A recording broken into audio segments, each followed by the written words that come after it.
How to buy and sell a house in a housing bubble? It's Brian Preston, the money guy. Brian, this one is going to be so exciting because I feel like no matter where you are, no matter what part of the country you are in, you cannot avoid the unbelievable thing right now that's happening, specifically in the real estate marketplace. I don't know if it's just because we live in Nashville, the Nashville area. Things are just wild here. I mean, and guys, white hot. You can't miss it between social media, Twitter. There's all kind of. I just made it like social media and Twitter were like separate two things. separate They're things. actually There's together. social media, but and it Twitter. is. I mean, and there are some interesting / entertaining things out there, and we thought we'd kick off today's show on kind of going through that. But here's what I thought was interesting is that with all of the uncertainty, with all the fast action of what's going on in real estate, good advice and perspective would, see what I did there? Would be priceless right now. I get it because it's like WOD. I love it. All right, so how crazy is the real estate market right now? Social media always helps us answer these kinds of questions. We found a few memes that we thought were perfect. This one is from Kenny Lay. If you're out there on iTunes, go check it out. There's a truck pulling a trailer full of 2x4s, looks like, and he says, I passed a billionaire on the freeway this morning. You know what makes jokes even better? Is when you're describing I them guess for the podcast There's listeners. people in the iTunes that I have to tell. Keep going. There's another. This is the U.S. Customs and Border Protection. Listen, they have seized an estimated street value of product worth $1.7 million, and it's a bunch of 1x6s stacked up. So it's like a drug raid. You're killing it. The play-by-play is just outstanding. Keep it going, though. Keep it going. This one is from Chef. We got a drug reference here. Oh, wow. His name is Chef Boy RV and Fred. I love that.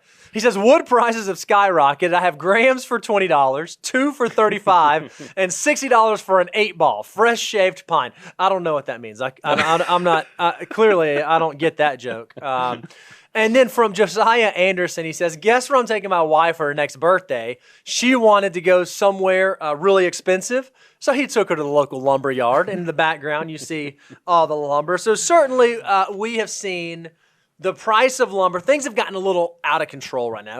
My dad joke is full circle with all the stuff we just exactly put up right. there. But there is. I mean, because we have Daniel's been very busy. Put together some illustrations for us. And the first one is the price of lumber futures. And this really is extraordinary. Outside of just the graphic that Daniel made sure he found some really knotty pine in the background of this visual. It is wild to look at what is just as soon as January of 2020, where wood prices were compared to where they are now in 2021. It blows your mind. We've had a tripling of these futures. That's what I was going to say. It's amazing that the price has tripled really in just the first few, over the last couple months as we've kind of gone through all of 2020 and then coming into 2021. Normally, you don't see the price of a commodity move that quickly. It's not something that moves that rapidly. So the move in lumber futures has been remarkable. Well, then if you also want to know what's going on, think about this pandemic. Because we had the pandemic happen and pretty much everything hit pause. You know, it's one of those things where when the economy freaks out, people sometimes get caught flat-footed and they just don't know what to do. They just pause. They don't do anything. So all housing starts pretty much shut down during the pandemic. You can see that. And this reminded me of if you've ever been water skiing. One of the worst things that can happen to you is if there's slack in the system. Because what happens is when, you know, the person pulling the boat around, they go around a corner and the slack builds in the system. You know it's going to be one heck of a whipsaw yank. And that's kind of what's going on with housing starts is that they shut down because of the pandemic. They've started back, but that pause or that slack in the system is really causing a lot of demand. And then you take into account the migration patterns of everybody moving all over the country now because they're working from home. We got some crazy distortions of what's going on with housing. Yeah, once again, you can see the number of new houses per month has doubled since the drawdown in the pandemic all the way through the end of last year. And it's just been remarkable. And so why is this a big deal? Why does this matter For most folks, the largest asset they will buy, the biggest amount of money they'll probably ever spend in their life, happens to be on their house, where we choose to lay our head, where we choose to have our shelter. And so when it comes to your personal finances, how you approach housing and how you think about the decisions you're making to housing can have big and long-lasting impacts. So if there is something unique going on right now in that specific sector, I would imagine it has some pretty stark implications for your overall financial picture. Yeah, as we were going through the content meeting on this, we were like, after we started putting pen to paper on the ideas, we were like, guys, this is stage of life here, because right now the younger folks are trying to figure out buy, sell. How do I get in on this thing? Do I rent? Do you rent versus buy? And then as you get older, you're trying to figure out, okay, when do I upgrade? When do I remodel? So this really did lend itself nicely to we broke this out because you guys love when we do by age content, because this lets you know where you need to be right now, what you need to be thinking about, as well as aspirationally where you're going if you want to go look and see what your peers that are just a few years older or maybe you're ahead of the curve. This is the type of content we wanted to put together so you'd at least have some answers, because like I said, the world is crazy right now. I think having some relevant perspective as well as kind of some tips and tricks on how you can proceed would really help a lot of people out. So let's kind of jump out right at the beginning. So a lot of folks out there listening are in their 20s. And for those in their 20s, one of the questions I always want to decide is, okay, when it comes to housing, should I rent an apartment or rent a house and just throw that money away? That's the thing I always hear. Or should I buy where I can build equity and I can start? But if I buy, housing prices have kind of gone through the roof. So how do I figure out which one makes sense? Should I be an owner or should I be a renter? So I think this is great. We did this in a very positive, a glass half full perspective. So we're going to give you the pros to both renting and then the pros to buying. And as we go through each of these, you'll see the first thing about it's actually a good time to be renting houses right now. Yeah, it's kind of counter-cyclical. You would not think this normal, right? You think, okay, well, everything has gone up. If the housing market is up, that must mean that not only is it really hard to buy a home, not only is it really hard to get into a house, but it's probably really, really hard to rent. It's probably something where rental prices have kind of gone out the window as well. When we actually look at the numbers, that's not quite the case. Yeah, if you look at the price index of housing versus rent paid for the housing, you can see that actually we have the hockey stick on the home prices have shot up. Meanwhile, rent, yes, it's going up, but it's a much more steady increase. Now, look, there is a chance this also will be impacted by the inflationary pressure and spike up too. But as it stands currently, there's a pretty big divide between where home prices are versus the rent on the houses that you're living in. That creates an opportunity if you are considering renting. And one of the things that you have to decide whenever you're first starting out, whenever you're in your 20s, kind of figuring out the beginning of your life, is how much am I going to pay for the place where I stay? And sometimes financially it makes sense to be a renter, and sometimes financially it makes sense to be a purchaser. But when there's this big divergence, when you kind of look at how much money you have going in versus how much money you can afford to go out, if it's a lot more expensive to own than it is to rent, it might not be a bad time to be a renter right now. And then think about all the things that have happened in the last year to year and a half with the pandemic. Flexibility, maximum control of where you live, how you work. I mean, there's a lot of value to that. And that's, think about what I like about renting is that after your lease ends, if you need to move to another city, no big deal. Problem. If you want to change jobs because there's a better opportunity over here, no problem. Because that's what you get out of renting is that you can pick up, move away. You don't have to necessarily set roots. And right now with the world changing so fast, that's actually can be a very valuable resource. That's one of the biggest flaws that I see young folks make is they say, you know what, well, I don't want to just throw away my money and rent. Well, I would make the argument you're not actually throwing away your money when you rent. What you're doing is you're paying an insurance premium to provide you that flexibility. I frankly made this mistake when I was in my early 20s because I fell prey to that thought, oh, well, renting is just throwing money away. I've got to buy a house, got to buy a house, got to buy a house. Worst case scenario when you rent and you have to break your lease, it is a small hiccup on your financial journey. You make a bad real estate decision that you can't get out of, and there can be long-lasting consequences. Well, I think taking you as an example, you bought for the right reason, meaning the employer was in the town that you bought the house. Absolutely. You found your dream job. You buy the house. What does the employer do? We move. We left So, I the mean, it's state. not just you. You might need flexibility not only for your choices, but your employer. In this world that we live in now, things are constantly evolving and changing. So just kind of keep all that in mind. You get maximum flexibility and control through renting. Now, another thing that I really love about renting, and this is a huge pro, is that you typically are not responsible for the upkeep, repairs, and maintenance. For those of you out there who have owned homes or have owned a number of homes, you know that when something goes wrong, you got to figure it out. You got to be the person to call the repair folks and meet them out on the property. When you rent, when you're in a rental house or an apartment, you can just pick up the phone and say, hey, this thing's not working, come fix it. And that's all that you have to do. There's kind of some beauty in that. I'll be honest, I kind of even missed that a little bit. Yeah, and that's that's a big part that gets you carefree. Not only are you maximum control, flexibility, but you don't have to do all the maintenance and repairs. That's a lot of peace of mind there. Now let's pivot and let's talk about the pros of actual home ownership. Sure. So the first one, and this is the one that people always think about, this is the one that I always laud, is that you are building equity in an asset. When you buy a house, you're actually buying an asset that has value. When you rent, you're just borrowing to stay there. You're essentially not actually acquiring any wealth in that property. Buying a house is different. You actually are saving towards a future asset. Well, you get to set roots down too for your family, but it's what I like, and this is always a big part. I remember when I rented my first apartment in Atlanta right after college, I remember thinking how crazy it was that the third of the rent, because our rent was $1,220 a month, I was paying $420 because I had the bigger room. The nicer room. My parents' mortgage payment, because they had built their house in the 70s, was $370 a month. And I thought, how unfair is it that my parents' 2,200 square foot house Was less than my one little room in the city of Atlanta. And what that is that's the benefit of you're just making a principal and interest payment. Your payment doesn't change. That's exactly right. So there's a lot of value in that because as things get more expensive, you're locked in.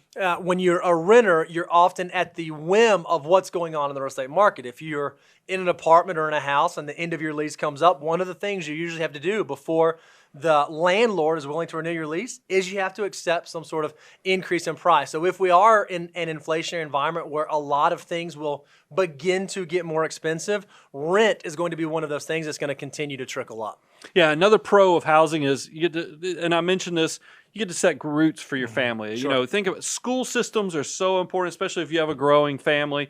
So it is nice if you buy into a great community, great schools. You know that, hey, your neighbor's probably going to be there for a little bit. It's not going to be as transient. You're going to be able to actually make relationships. Your kids are going to be able to grow up. You're going to be able to make improvements on the house.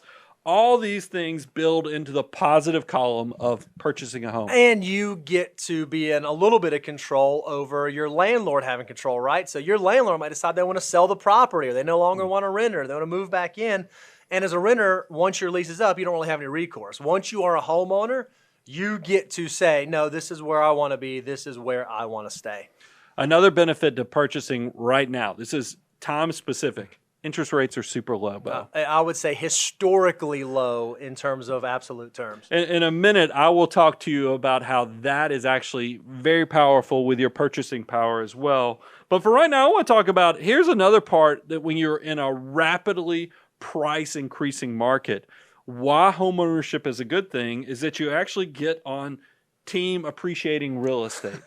And you get on team appreciating real estate. That's the team that you're on, is right well, there? I mean, it is one of those things because I didn't know if you guys followed the Vampire versus Werewolf Twilight series, because there was Team Jacob and the other Edward. Edward. It was Edward, so I didn't know. So this is like team appreciating real estate. And what I mean by this is we actually did an illustration on it, is that right now it's not uncommon. And I brought in a newspaper article, the zip code I live in some aspects. Now, this is not necessarily all the houses, but the zip code as a whole, the average purchase price has changed by 55% in the last year.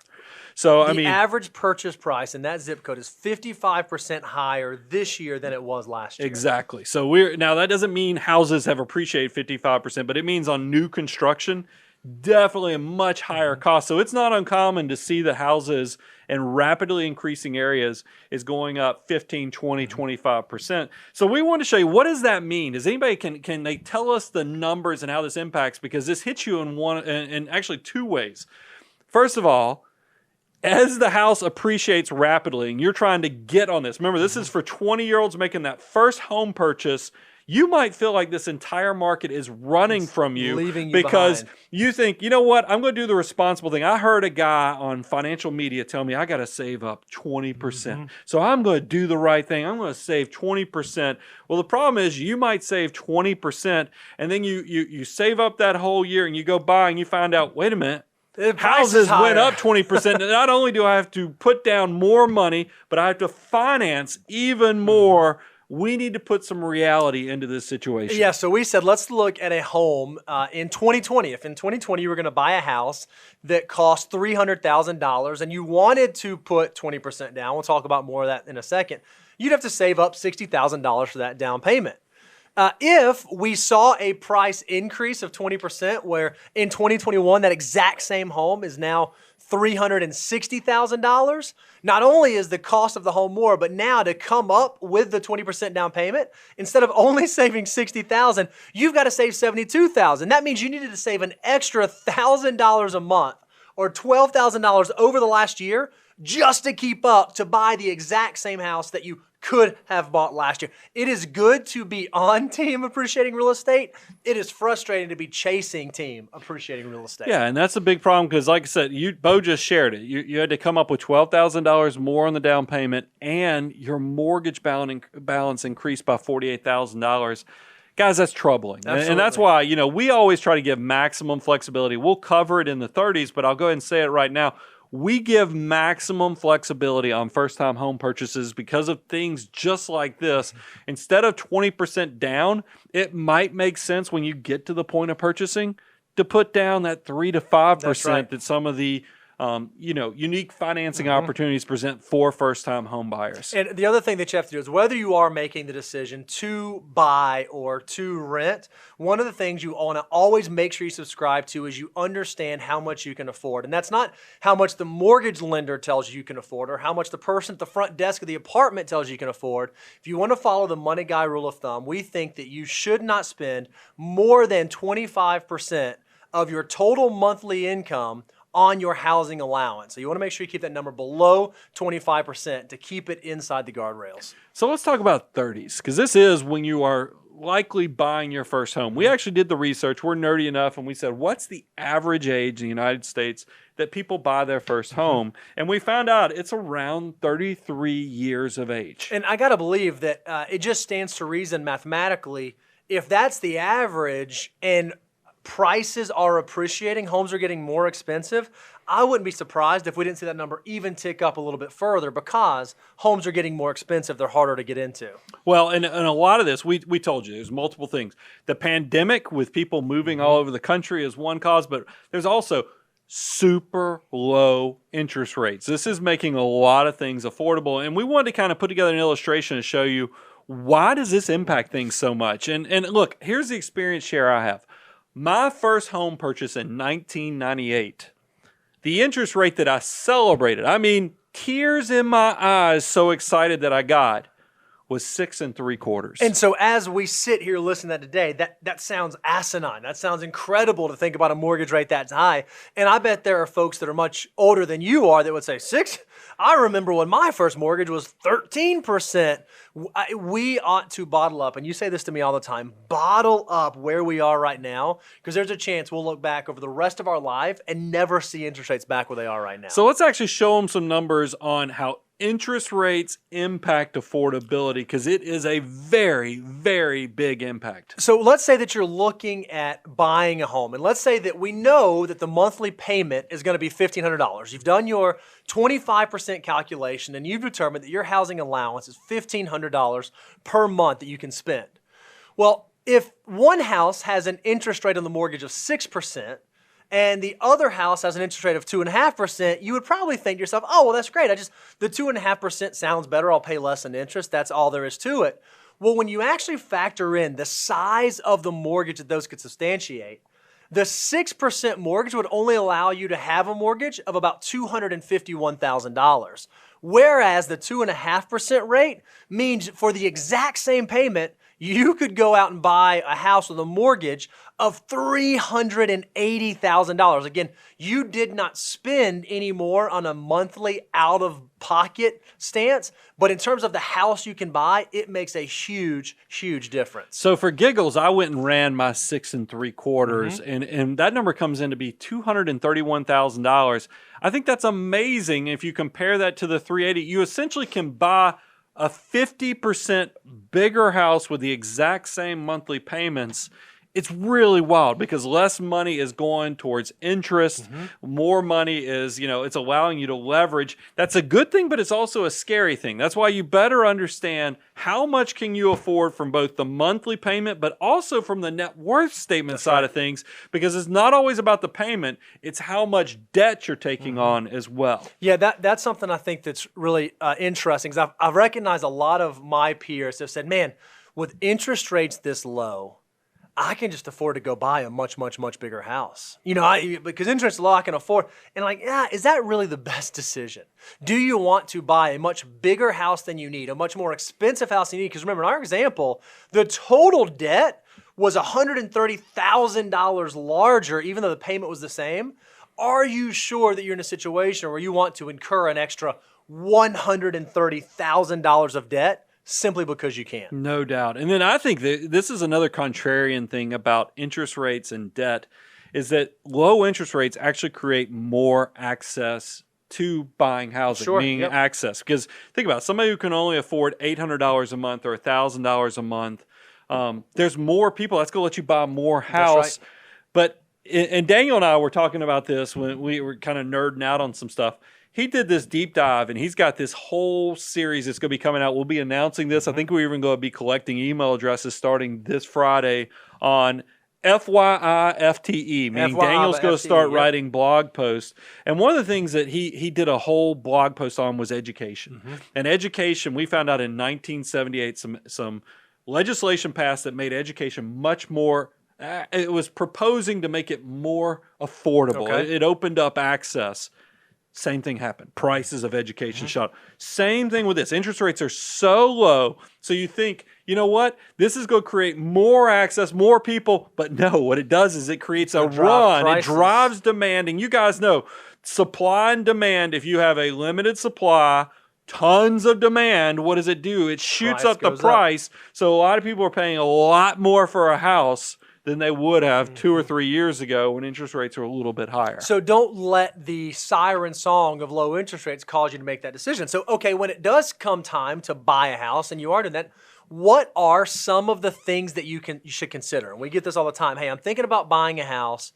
What are some of the things I should think about? Well, here's the first one. And I don't want to say that this is the most important one, but it's got to be somewhere really, really close to the top of the list. You really ought to think about how long you plan on being in that area, because when you make a real estate purchase, it's an illiquid asset. I mean, right now it doesn't seem that way because houses are selling so fast and going up in value so fast. But in normal times, it's not the easiest thing in the world to buy and sell real estate. Plus, there's a ton of costs associated with it, with closing costs and real estate commissions and that sort of thing. So our rule of thumb is that you don't actually want to buy a house. You don't want to set roots unless you can feel pretty comfortable you're going to be in that location and want to be in that house for at least 5 to 7 years. That is such a big part of it, because I hear people, you move around every 2 to 3 years. You would think your father or mother was a Methodist pastor. Yeah, that's right. I mean, that's the joke in my neighborhood, because we had a parsonage in my old neighborhood when I was a kid, is that you move around. That's always hard, especially with everything that Bo just shared. So 5 to 7 years. If you're looking for, when you're trying to just say, what are the things that I need to be thinking about this house purchase, time is probably the most important thing in your checklist. Make sure you're in the city, in the area, and your job is where you think it's going to support this. Don't neglect that 5 to 7 year commitment. And then the other thing too is make sure that this house makes sense for where you think your family situation might look like 5 to 7 years from now. Because if you buy a house at this stage of life, but perhaps you're not married and you don't have kids and you haven't gotten all the dogs or whatever the thing is, is this a house that's still going to make sense for my family situation as that changes over the next 5 to 7 years as well? And I got one other little tidbit on this is that we're in a crazy time. Interest rates are super low, lots of demand. It's driving up prices. 5 to 7 years is also going to give you enough time to weather any crazy weird hiccups there might be in pricing. Because yes, you might be overpaying for your community, but if you're there long enough, nobody's going to care, because I promise you, even if you're overpaying now, 10 years, 15 years from now, it'll be okay. That's right. But if you had to sell in a year, 2 years, 3 years, you really might get an unfortunate impact, because in the short term, it's just not going to work out as well. And the other thing that you really want to consider is, can I afford this house over the long term? We already mentioned this, but you want to keep all of your housing expenditures less than 25% of your gross income. If you're someone who is buying that first home and you are kind of navigating into those waters, don't let yourself get out ahead of your skis, because a home is something that you might carry around with you for the next 20, 25, 30 years. So you want to make sure you make that decision well. Well, this makes me smile, Bo, because you and I have known each other long enough, and I love seeing life through your eyes, because you're getting to do things for the first time. I have been with you as you've bought your first home, and I've been with you as you bought your second home. I can still remember when you bought the first house. I mean, the shock and awe that comes from blinds and window coverings, because, the sheets over the windows only work for so long. I think there's a little shock and awe. So as you're planning your budget, because you look, your apartment, it comes with blinds already there. But somehow, I remember when I bought my first house, I walked in, it was a brand new house, from this production builder, and I walked in, I was like, where's the toilet paper holders? Where are the towel holders? Wait, I have to put my own towel holders up? I mean, it was kind of a shock and awe of all the things that go into making a house furniture. I mean, furniture's expensive. Lawnmower. I remember you called me up. What type of ladder do you have at your house? I need to know what type of ladders. All these things that you take for granted with home ownership. Somebody has to build this stuff. I think Target's, Walmart's, Home Depot's, they have made an entire huge multi-billion-dollar business out of people buying homes and having to buy this stuff. So one of the things, again, we encourage you to do is make sure that you think about the total affordability of the home. It makes me so sad when we see friends and relatives go and use all of their cash savings and all of their emergency reserves, and they tap as much of their cash flow as they can to get into a house, and there's nothing left over for this other stuff.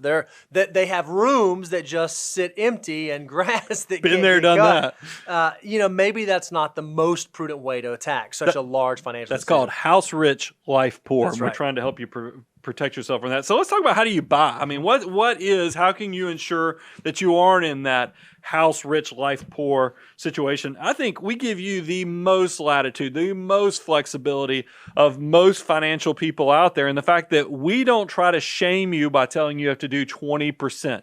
Dirty little secret of personal finance. Nobody here put down 20% on their first home. We both put down 3 to 5%. We went and interviewed a lot of our staff here. Most people are the exact same way. So don't feel shame in the fact of, on that first house, you have to get kind of creative with the down payment, 3 to 5% to get on the home ownership train. That's completely okay. But Brian, it's been ingrained in me, 20%, 20%, 20%, 20%. Yeah, 20% is an ideal, but you've already said this, in a rising real estate environment where prices are getting more and more expensive, if you have to continue waiting until you get to 20%, two things are going to happen.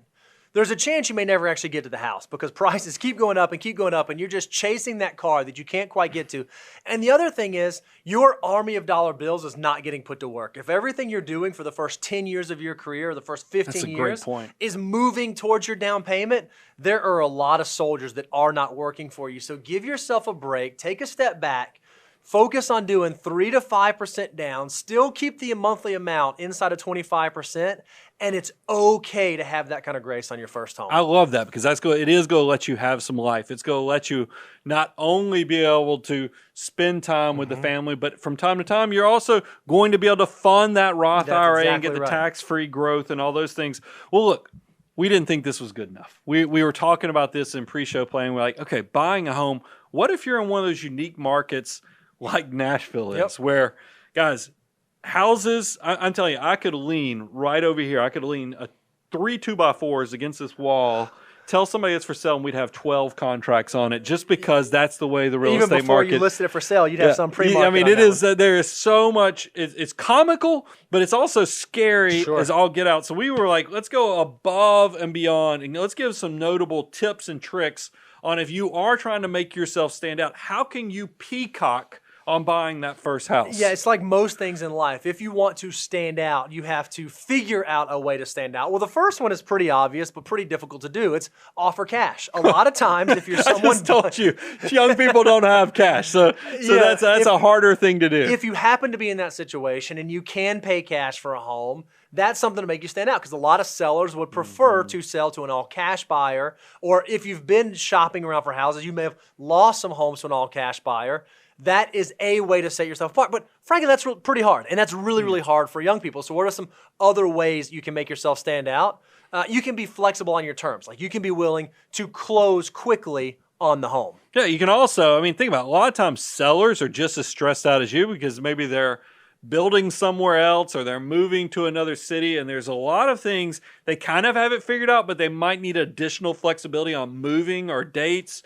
You can give that, and if you can offer that, sometimes that additional flexibility you give the seller might make your offer stand out from the others. Yeah, hey, I want to go ahead and buy this house, but if you need to be in there an extra month, I'm fine with that. We can work something out. We can make that work. If you can do that and you're in a flexible situation, you're going to set yourself up. Now, this next one makes me a little nervous. Well, this one was cringeworthy. As we've gone through show prep, I was like, should we even put that in there? Because this just seems, if you want just evidence that we might be in bubble territory, this point right here just makes my spidey senses go crazy. You could waive the inspection and the appraisal, because a lot of markets are so hot that someone would say, hey, I'll buy this house, no inspection over. That seems crazy, and we would never encourage you to necessarily go that way. But if for some reason the property you're buying doesn't need to be inspected and doesn't need an appraisal, and you're comfortable taking on that risk, it is a way to make yourself stand out, but beware, because that just sounds absolutely coconuts.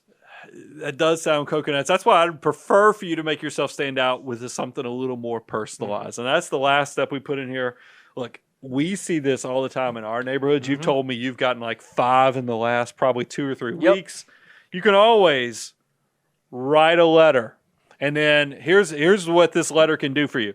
If you know there's a certain neighborhood you want to move to, go put them in mailboxes. Absolutely. I know that sounds just wild, but it works, guys. It's in some weird way if you have because a lot of neighborhoods that are in great school districts, there's just no houses for sale in that area. You can go peacock by writing a letter, put a picture, make sure you don't feed the kids for a few hours, put the dog there and hold out on food so they get the big hungry eyes, and take a picture. Put that in the letter that just kind of shares what makes you different. And it's the same thing when you make offers on the houses. I mean, this is not an uncommon practice if you're trying to figure out, how do I stand out? Let the seller feel like they have some type of emotional connection with you so that you can stand out from the rest of the pack. Now, you may say, that's crazy, guys. That's just out. No, it's all about the money. It's all about the numbers. Well, we can tell you firsthand that's not the case. Even one of our advisors here, Carter, when he bought his first house, he and his wife actually did this. They knew the exact neighborhood they wanted to be in. They took a picture of them and their dog. They have a beautiful golden doodle. This is before they had kids. And they just wrote a letter. Hey, we really want to be in this neighborhood, and we're looking for this. And he wrote that out and put it in the mailbox. And I think that's actually how it came. I know that in my neighborhood, one of the neighbors, who I'm close friends with now, work out with him every morning, he actually got into my neighborhood by doing this. Him and his wife and their 2 little girls took pictures on a postcard, wrote notes, put them in mailboxes, and it just so happened one of the mailboxes they looked in, the person like, hey, I am thinking about selling, and reached out, got in touch, and it all worked out. That won't always work, but in this kind of market, you got to do something. Well, I think it does ultimately come down to the numbers, but it's not uncommon for numbers to be just a few $100s off. That's right. Maybe you have 2 of the offers that essentially on paper look exactly the same. If one is more, personalized, or you feel like you have some type of emotional connection, that might be enough to tip the scales. Look, We tell the same thing to kids who are interviewing for colleges. Yep. Don't go sit with the pack. Go make yourself stand out. Be that peacock. It works in these type of markets as well. So go out there and, we used to call this bird dogging, because you are bird dogging your first house when you do this type of stuff. It doesn't have to be just for investors. This might be the place you raise your kids. So get excited about that. All right, Brian. So we've talked about folks in their 20s and 30s starting out trying to get into a home. Let's kind of shift gears and let's talk about the folks in their 40s who have been in a home. They've actually gotten on team appreciating real estate. And now they're trying to figure out, what should I do? I bought this thing and now it's blown up in value. How should I approach this? How should I handle this? How should I think about this? Yeah, this is one of those things, there's times I got the kids in bed.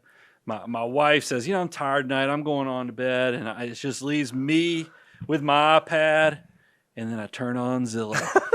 And you get Zillow, and you're like, whoa, man, look at that. We went up another 3% last month. Holy cow. I mean, it is a feel-good moment when you see how much your house is appreciated. And then that might as well be a lottery ticket because you start, what could I do? What can I do with all this home equity that I have?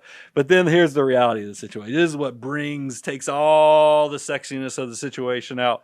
You realize every other house in your area that you would probably, just because your house is appreciated, even if you sold, where the heck would you go? That's exactly right. There is no place to go because you might have to, if you sold your house, you paid $150 and now it's worth $300. You probably have to spend $500 to get the same house you sold at $300. So it makes sense that maybe I need another alternative. And that's where we know numbers of people love their house, but there's just some warts or some things, some features of it they don't like. They've now pivoted and they're doing home renovations. Yeah, it's one of those things you think, okay, well, if I know I can't move. Now, I guess one of the caveats is if you are moving to a low cost of living area, I guess you could do that. If you're moving from a high cost of living area and your home is done well, you can sell that and move to a low cost. But most folks, especially folks in their 40s, aren't really thinking that. They're thinking about the upgrade and the change. How do I make my house more livable? How do I enjoy it more? And we've seen folks go through this. Well, I know I can sell it and make a mint, but to buy, I'm going to have to go buy something else at 30 or 40%.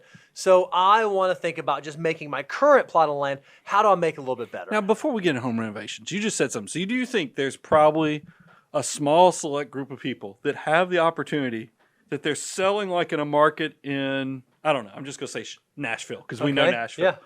And you think they can find another community to move in where it's actually cheaper? Not in the same community. That's what I'm saying. I mean, you're saying, but they can move across state lines. Yeah, I think. Man, you are winning the game. And truthfully, that's probably what's happening I think California to Nashville. They come to people in California, sell their houses. They come to Nashville. And in the Southeast, we are not cheap here. I mean, because I remember when I was shopping, I was like, man, with this much money, I'm going to be able to buy acreage. I'm going to line the whole driveway with live oaks. I can just see it right now. We're going to have live oaks. And then the reality is I got up here to Nashville and I realized, nope, you don't even get a half an acre, sir. You get a postage stamp. You get a postage stamp. But I think people from California, they sell their houses in California. They come here and they go, holy cow, they're giving away real estate for a nickel over there in Nashville. So I guess there are people. So if you are somebody in a community, I guess it is maybe the Californias. Sure. Maybe you aren't renovating because you're looking around the country and you say, you know what? I've always wanted to live here. I want the opportunity here. Maybe there is an arbitrage situation where you get to sell high and then go buy lower. But realize this only happens so long because what you're doing is you are driving up the price in these other parts. We're all going to equalize at some point, and that leads to the point of should you renovate your house? That's exactly right. So when it comes to home renovations, how do you think about home renovations? How do you go about deciding should you do it? Well, here's the very first question we always think you should ask before you go into any home renovation. Realistically, how much money do you think you'll get out of this renovation once you do it? When you go to do this renovation, is this going to be a renovation that you are going to use and consume all the goodness in it? Or is this actually going to be something that increases the value of your house over the long term? I'm sitting here and I'm kind of chuckling to myself because, look, things are upside down right now. I mean, without pandemics, I've always told everybody, if you put a swimming pool in your backyard, you're going to get 50 cents on the dollar for what you put into it. So be very careful. I think because of the pandemic, it's one of the only times in history that you might actually make more You might money make on money putting on a a swimming swimming pool. pool in their backyard, but that might be a short-term thing. I just want to make sure. So I do consider things like swimming pools. That's more of a personal decision more than an appreciating That's right. decision like redoing the kitchen or making the master closet or the master bathroom nicer. So I do think you have a very solid point there. Yeah, the real thing you're asking is this an investment decision or is this a use decision? You just said that, like redoing the kitchen. I would argue that's an investment. There's a chance you're going to get out of that.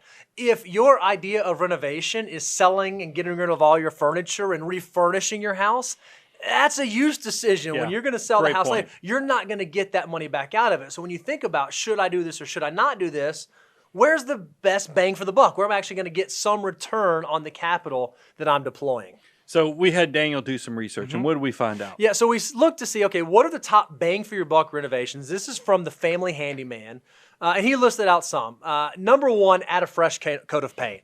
It is amazing how much more valuable your house will look when you just do a paint. I'm in a new house, and I just went through the 1 year touch up, and I made friends with the painters, and they showed up. Instead of just touching up my walls, they actually re-rolled a bunch of my walls. It felt like a brand new house. And like I got little kids who live hard on a house. That one little very, very cost-effective, very cheap upgrade, renovation made a world of difference. So a fresh coat of paint is a big bang for the buck. Upgrade your kitchen. This is one that you had kind of alluded to. I think the kitchen has become a place where we spend a lot of time. A lot of people kind of congregate there. It's sort of the central focus on the home. So often when you do spend money in the kitchen, you will get that return back. The third we said was upgrading your bathroom. I guess that's a big one. That's not one I would have guessed. No, Was it a big bathrooms one? are important. That's Yeah. part of the human, physiology. We all use restrooms, so it's probably good to have really nice bathrooms. Okay, got it. Love it. Number four was put in new flooring. Now, he wasn't specific on this. I'm guessing this is like new carpet or adding hardwood or that sort of thing, but essentially improving the place that gets all the traffic. And then number five, this one I did think was great. Wait a minute. Put in new flooring. You don't get, so if you walk into a house and it's got green shag, you don't think that that's going to detract versus if they have brand new. Hey, if green shag is your thing, green shag is your thing. I'm just saying. This is where you tell I'm older, so I know how bad I can harvest gold. I mean, you can do all kinds of crazy stuff. No, it's good to upgrade that stuff. And Keep then, going. and then the fifth bang for your buck is to finish the attic or basement, especially in this real estate market. I learned this firsthand when I sold my last house and we built the current house that we're in. If you can find a way to add square footage to your house, there's a very good chance that the cost of adding that square footage is less than the cost you could sell that square footage for. So if you have unfinished storage, unfinished basement, unfinished attic, and you can add rooms, add square footage, it's something you might want to investigate because that likely is an investment in the long-term value of your property. That really is an arbitrage situation because Absolutely. you spend these dollars here and you actually get a multiple of them when you go to sell the house later. That's great bang for the buck on how you're spending the money. And that leads to kind of the next transition point of, should you pay cash? Should you borrow? How do you know when you're doing renovations or upgrades? How do you do this, Bo? Now, I'll be honest. This one I was kind of amiss on, and you and I kind of went back and forth on this. And I'm going to give you credit for coming up with this because I had not thought about this. What you said is, look, if it's something that's long term, that adds true value to the home. You had mentioned like a swimming pool or like a kitchen remodel or one of those sort of things. You may want to consider borrowing for that, right? If it's something that's going to have a long-term benefit, it's okay if you have to finance that and borrow money to do it. If it's something that's just going to be used, that's just going to be purely consumed, that you're going to, take over, perhaps you ought to wait to do that until you have enough cash to pay for it outright. Well, I thought your examples earlier were perfect. If you're putting all new furniture or all new window treatments, you better be paying cash for that because that stuff is, superficial. It's not necessarily going to impact it. But if you're doing something like I had a neighbor, he put in now he works in the construction field, so it made it a lot more affordable, but he put in an outdoor garage with a living space up above. No brainer whatsoever that one was financed or could be financed. One that you said, now this is not ideal, but I understand it, like swimming pools. Sure. It's not uncommon here in Nashville now. Even this blows my mind because I grew up My parents, I remember, it was one of the greatest things when I was in high school. My dad came home and said, "We're going to put a vinyl pool in." I bet you did a backflip. Oh my goodness! I mean, I had visions that all kind of great things were going to be happening at the house. But it fast forward, and now I think here in Nashville, it's like swimming pools. I don't know what it is why swimming pools are so cheap in Texas, Florida, and Georgia, but in Tennessee, swimming pools are expensive. So since they can get close to six figures, I know some of you guys are like, holy cow, people spend six figures on swimming pools. It might take you 3 years or so to pay it off. I put a unique rule on that because, look, swimming pools, if they go back to normal, 50 cents on the dollar. Right now, you get a premium on them. That's probably also why the charging is going up because we're using our houses more often because of the pandemic. But I just want to be cautionary on that, is that you need to pay that off rather quickly just because it's more of a use asset. Just a word of caution, and I'm nervous about this because I love that. If you were going to do something like a swimming pool, a big addition, you really should try to get it paid off quickly. That's not something you should pay off over the next 30 years. I know in my neighborhood specifically, it seems like there are new pools going in every single day. So much so, I think there are like 4 or 5 different pool contractors around the area. It's like a 10-month wait right now. Yeah. Like if you want to get a swimming pool in, I am nervous that a lot of my neighbors have seen the equity in their homes go up and they're using creative financing to go do the swimming pool, and they're going to pay for it for the next 30 years. If I could just sit down and tell them, maybe that's not the best decision. So don't let yourself fall into that trap. Make sure you're making wise decisions. Just because you can do something doesn't mean that you should do it. And that's a great segue into, because we just talked about renovations. What about guidelines for buying a new home? Maybe you've looked around and you say, yeah, I get it. Housing's gone up, but I'm at the point now we still need to upgrade to a better or nicer. Maybe I just got a growing family. We need more space. It's a little different on the second home, upgraded home, versus your initial home. Because remember, we gave you maximum flexibility on that first home purchase. We said if you only put down 3 to 5%, that's okay, because we're trying to get you on the home ownership, the home equity train. On your second upgraded home, you don't get that grace anymore. Nope. Now we want you to put down 20% as a must. Why, you might ask? The reason is we're trying to keep you honest. That's right. On making sure you're not letting just what happened with the housing prices are going up. You made $20,000, but yet you're willing to go, finance all of this big, and you run up and get a $300,000 or $400,000 nicer house. Yep. You might be getting your lifestyle bigger than what your wallet can afford. So we need to keep some ground rules there to keep you just conservative and honest, so you don't steal from your future self and your financial independence. The second thing to think about when it comes to buying a new home in your 40s is what's your why? What's the reason that I'm doing this? And this is when you got to kind of do some self-reflection. Am I actually trying to just keep up with the Joneses? Am I trying to upgrade and build the bigger house or move into the nicer home simply because I can? Or are there things that allow me to do it? Allow our family to spend more time outside because we have a bigger yard, or we'll be able to entertain more people and invite people into our home. Make sure that you understand your wants versus your needs. We need to have more space to do the things we care about doing versus I want everyone to see how successful I am, how well that I'm doing in life. Yeah, I mean, the builder I have here in the Franklin, Nashville area, he's moved on to even nicer homes. And he reached out to me because we had a great building experience. And he let me know he was not only building, but he was developing this new community. And he tried to convince me to come over there. And I looked over there really long and hard. But then here's where it came to, and you said, know your why. Look, I make fun of that I live on a postage stamp. But here's the interesting thing about living on a postage stamp. You meet your neighbors. Yep. I actually love my neighbors. We have great neighbors. I hang out with my neighbors. I asked because I know not only the owner of my builder, but all the superintendents. I asked them, I said, look, in this new neighborhood, because now you get acreage. You get 3 to 5 acres in this new neighborhood. I said, any of those people hang out with each other? He's like, no. Oh, that doesn't sound fun. So, I mean, that's why I want to tell you, knowing your why, because when I really started thinking about it, it didn't make sense to swim upstream anymore, because and that leads into the next problem is mow house, mow problems. And what do I mean by that is that, guys, the bigger, the nicer your house is.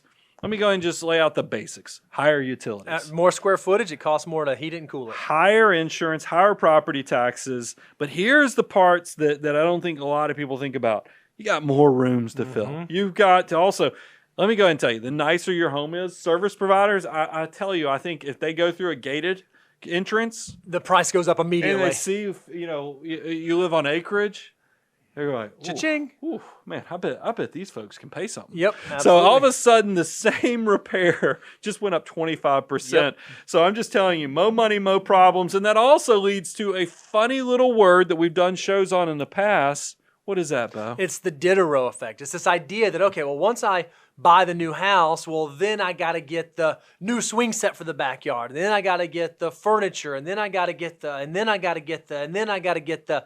It's this idea that just because you get the new house, you don't get to stop your consumption decisions there. Then you have the long tail of consumption decisions that go along with it. So just be aware when you are doing that upgrade, when you are moving up that ladder, there's a lot of things that are likely going to come along with it. So kind of just to recap before we move on this, make sure you're staying within the 25%. Make sure you understand, your why.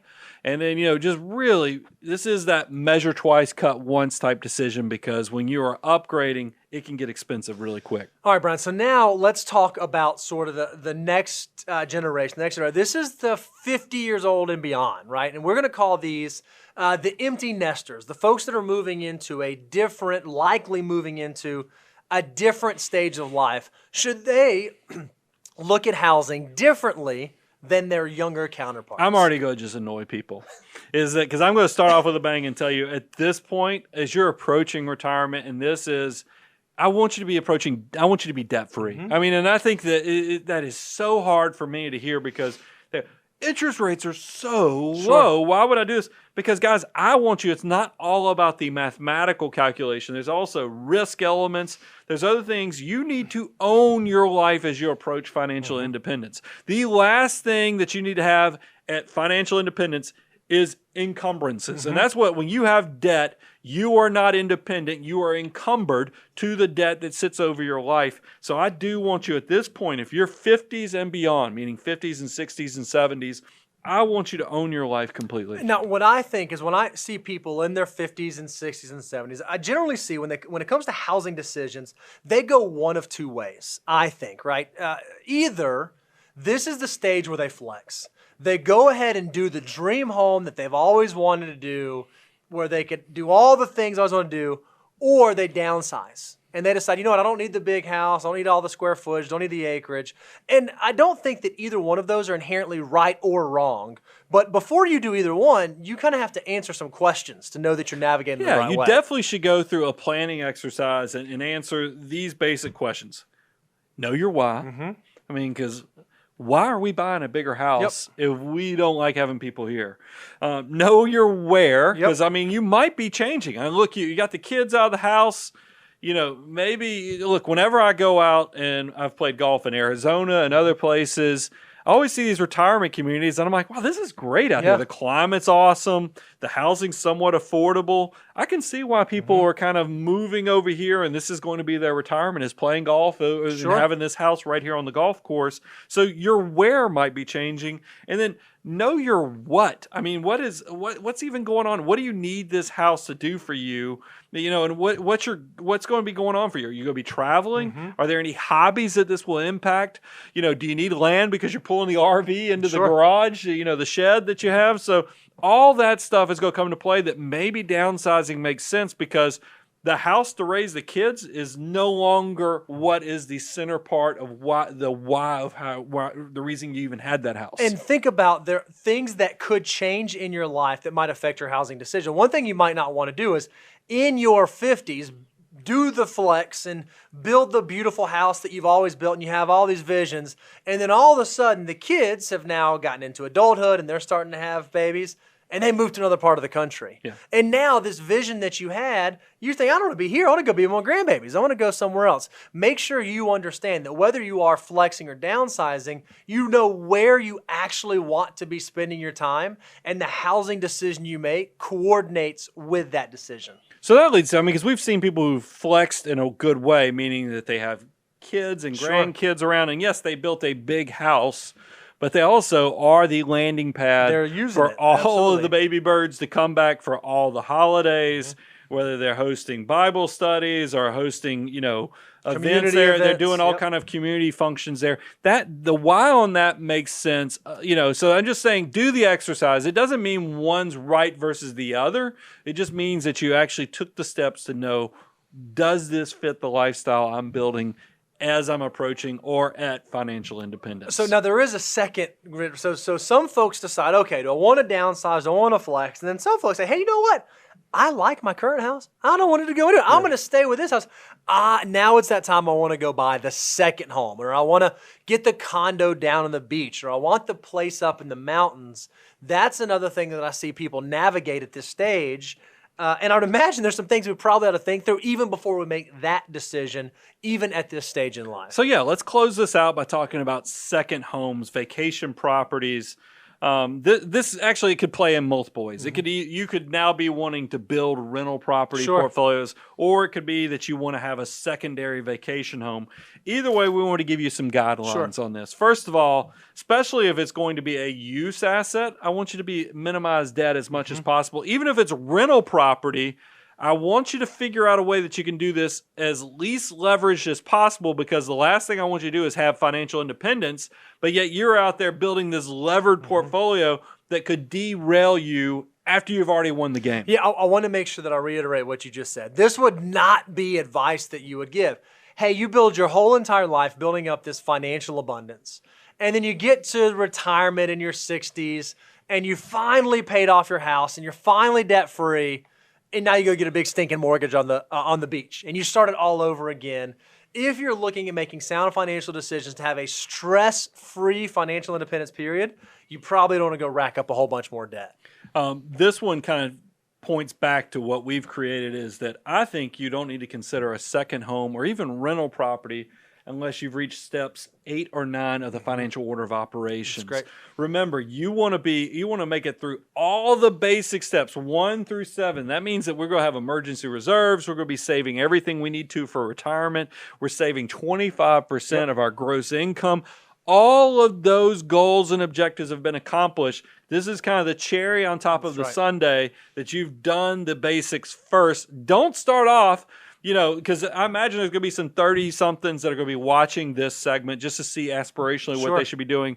If you're thinking about buying vacation property while you haven't even maxed out your Roth IRA, you're doing it all wrong. Make sure you respect the FOO. This is steps 8 and 9. And the other thing, when it comes to second homes, whether it's rental properties or personal use properties, consider the extra costs or labor for the upkeep. Not only do you have another asset that you have to purchase, but now you have to furnish it. And if it's a rental property, you have to pay a maintenance company. You have to keep the utilities on. And there are all sorts of extra costs that come along with it that aren't just strictly the cost of ownership. So make sure when you're doing your financial plan that you factor in not just the cost of the structure itself, but all the stuff that goes along with it. Yeah, and I can add to that, because a lot of times, especially if you're thinking about second home you might rent to help offset the cost of this, management companies are going to take a good portion of that. Another thing, because I owned a beach condo for a little bit, I was shocked to find out, salt water destroys everything.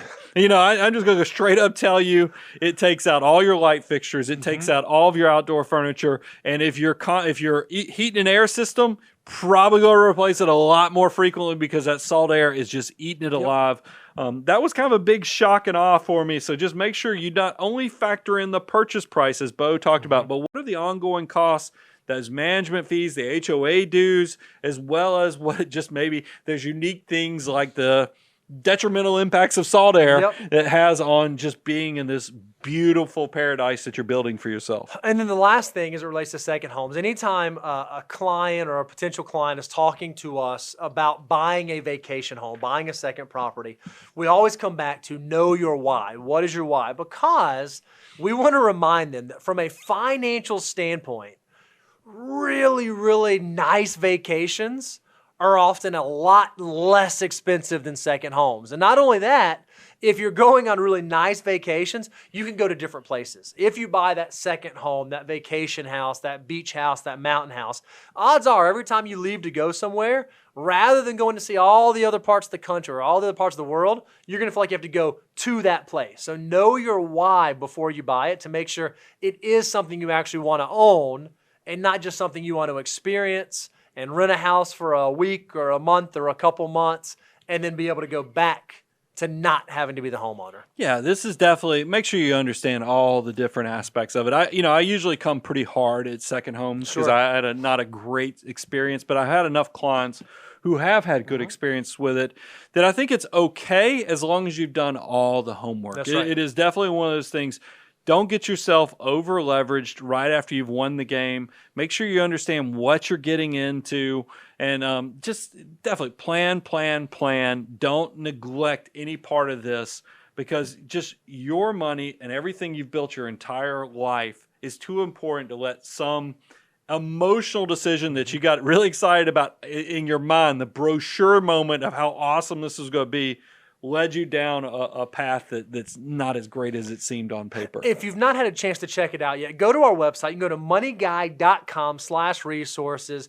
We have tons of content, tons of resources out there available for you. So if you are navigating this decision of buying real estate or figuring out what your next step is, and you want to say, man, am I on the right track? Go download our free deliverable. You can go get the financial order of operations deliverable at moneyguide.com/resources, along with a whole plethora of other assets that you can use to help you take your finances to the next level. Guys, thanks so much.